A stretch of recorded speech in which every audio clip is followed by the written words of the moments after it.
ಕಳೆದ 1.5 ವರ್ಷದಿಂದ ಭಾರತಕ್ಕೆ ಬೇಕಾಗಿದ್ದಂತಹ 17 ಜನ ಪಾತಕಿಗಳು ಒಂದಲ್ಲ ಒಂದು ರೀತಿಯಲ್ಲಿ ಸಾವನ್ನಪ್ಪಿದ್ದಾರೆ. ಒಂದು ಕಡೆ ಆಗಂತುಕರಿಂದ ದಾಳಿ, ಇನ್ನೊಂದು ಕಡೆಯಲ್ಲಿ ಅನಾರೋಗ್ಯ. ಹೀಗೆ ಈ ಲಿಸ್ಟ್ಗೆ ಈಗ ಹೊಸ ಸೇರ್ಪಡೆ ಆಗ್ತಾ ಇದೆ. ಭೂಗತ ಪಾತಕಿ ದಾವೂದ್ ಇಬ್ರಾಹಿಂ ಆಸ್ಪತ್ರೆಗೆ ದಾಖಲಾಗಿದ್ದಾರೆ.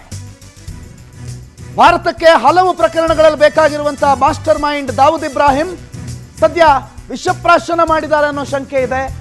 ದಾವೂದ್ ಇಬ್ರಾಹಿಂ ಅನ್ನ ಕರಾಚಿಯ ಆಸ್ಪತ್ರೆಗೆ ದಾಖಲು ಮಾಡಲಾಗಿದೆ.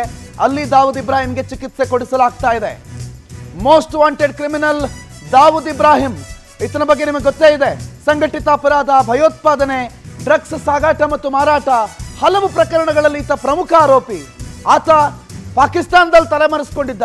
ಭಾರತಕ್ಕೆ ಬೇಕಾಗಿರುವ ಮೋಸ್ಟ್ ವಾಂಟೆಡ್ ಕ್ರಿಮಿನಲ್ಗಳ ಲಿಸ್ಟ್ನಲ್ಲಿ ಈತನ ಹೆಸರು ಬಹಳ ಮೇಲ್ ಸಿಗುತ್ತೆ. ಈಗ ಸದ್ಯಕ್ಕೆ ಆತನನ್ನ ಕರಾಚಿ ಆಸ್ಪತ್ರೆಗೆ ದಾಖಲು ಮಾಡಲಾಗಿದೆ. ಪ್ರತ್ಯೇಕವಾದಂಥ ವಾರ್ಡಲ್ಲಿ ಚಿಕಿತ್ಸೆ ಕೊಡಲಾಗ್ತಿದೆ. ಇಡೀ ವಾರ್ಡಲ್ಲಿ ಯಾರ್ಯಾರಿದ್ರು ಅವರನ್ನೆಲ್ಲ ಬೇರೆ ಕಡೆ ಕಳಿಸಿ ಕೇವಲ ದಾವೂದ್ ಇಬ್ರಾಹಿಮಿಗೆ ಮಾತ್ರ ಅಲ್ಲಿ ಚಿಕಿತ್ಸೆ ಕೊಡ್ತಿದ್ದಾರೆ ಅನ್ನುವಂಥ ಎಕ್ಸ್ಕ್ಲೂಸಿವ್ ಮಾಹಿತಿ ನಿಮ್ಮ ಪವರ್ ಟಿವಿಗೆ ಲಭ್ಯ ಆಗಿದೆ. ಆದರೆ ನಾವಿಲ್ಲಿ ಕೇಳ್ಕೊಳ್ಬೇಕಾಗಿರುವಂಥ ಪ್ರಶ್ನೆ ಏನು ಅಂತಂದ್ರೆ, ದಾವೂದ್ ಇಬ್ರಾಹಿಮಿಗೆ ಏನಾಯಿತು? ದಾವೂದ್ ಇಬ್ರಾಹಿಮಿಗೆ ವಿಷಪ್ರಾಶನ ಮಾಡಲಾಗಿದೆ ಅನ್ನುವಂಥ ಶಂಕೆ ಒಂದು ಮಾತು ಕೇಳಿ ಬರ್ತಾ ಇದೆ. ಆದರೆ ಯಾವುದು ಕೂಡ ಇನ್ನೂ ಅಧಿಕೃತವಾಗಿಲ್ಲ.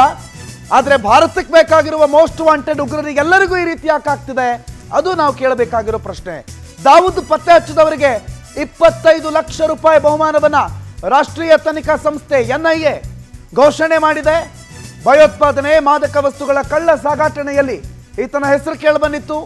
ಸಂಘಟಿತ ಅಪರಾಧ ಸೇರಿ ಹಲವು ಗಂಭೀರ ಪ್ರಕರಣಗಳಿದೆ. ಹಲವರನ್ನ ಬಾಂಬ್ ಹಾಕಿ ಕೊಂದಂತ ಆರೋಪ ಈತನ ಮೇಲಿದೆ. ಇಷ್ಟೆಲ್ಲ ಆರೋಪಗಳನ್ನು ಹೊಂದಿರುವಂತ ಈತ ಭಾರತದಿಂದ ಕಣ್ತಪ್ಪಿಸ್ಕೊಂಡು ಅಲ್ಲೆಲ್ಲೋ ಪಾಕಿಸ್ತಾನದಲ್ಲಿ ಆರಾಮಾಗಿ ರೆಸ್ಟ್ ಮಾಡ್ತಾ ಇದ್ದ.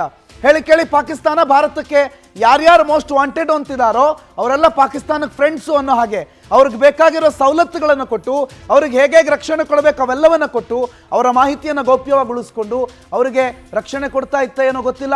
ಆದರೆ ಸದ್ಯಕ್ಕೆ ದಾವೂದ್ ಇಬ್ರಾಹಿಂಗೆ ವಿಷಪ್ರಾಶನ ಆಗಿದೆಯಂತೆ. ಆತನನ್ನು ಕರಾಚಿ ಆಸ್ಪತ್ರೆಗೆ ದಾಖಲು ಮಾಡಲಾಗಿದೆಯಂತೆ.